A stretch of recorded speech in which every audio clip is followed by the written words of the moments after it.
Mr. President, I come to the floor today with a heavy yet full heart as I pay tribute to someone I owe so much to, someone who millions of Americans living with disabilities owe so much to, Judy Heumann. And to honor her, I want to start by describing the environment that we're in for those who may be listening in, who may be visually impaired. We are in the United States Senate chambers. I am sitting on the top row of chairs. I am sitting in my wheelchair. I am an Asian American woman with brown hair, and I am wearing my signature red lipstick, just as Judy used to wear. Judy was more than a friend, and she was a personal hero to me.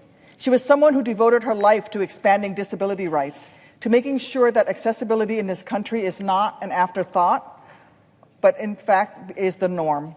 She worked so hard because she recognized a simple truth, that everyone, whether they know it or not, is just one day, one split second away from acquiring a disability and needing the protections and rights that too many take for granted, rights that every American deserves.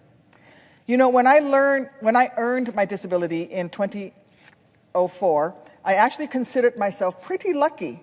I say lucky because when I got home from Iraq, the Rehabilitation Act had been the law of the land for more than 30 years, and the Americans with Disabilities Act had been in place for more than a decade, both of which Judy had fought tirelessly to implement and in fact was the author of, and both of which empowered people like me to lead full lives. So yeah, pretty darn lucky. Because I wouldn't have been able to roll my wheelchair through the maze of the Capitol building and onto the Senate floor today to give this speech without those laws, or without the unwavering advocacy and leadership of Judy Heumann. You see, Judy passed her exams to earn a teaching license before people with disabilities had equal protections under the law. But she was denied that license by the school board, even though she passed the exams, denied it just because of so-called concerns about legal liability in the workplace because she had a disability. They said that because Judy used a wheelchair, she represented a fire hazard and couldn't safely teach in a classroom. Judy, rightfully so, wasn't going to take that for an answer, so she got to work. She worked, and she worked, and she worked. She fought, then she fought some more. She made a fuss. She caused what civil rights giant John Lewis called good trouble. And it is in large part because of her never giving up that the Rehabilitation Act exists, that the ADA exists, that my full, wonderful, beautifully chaotic life is possible.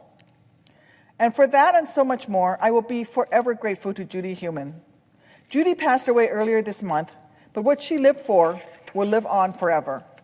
I will never forget the hard-earned lessons she taught me about what it means to truly fight for our civil rights, to keep up that work day after day after day, to make sure we empower those who come next to continue reaching toward a more just and more accessible future. In her name, I will forever keep striving to bring about that better tomorrow when people with disabilities won't have to work so hard just to live our daily lives. Rest in power, Judy. We miss you already.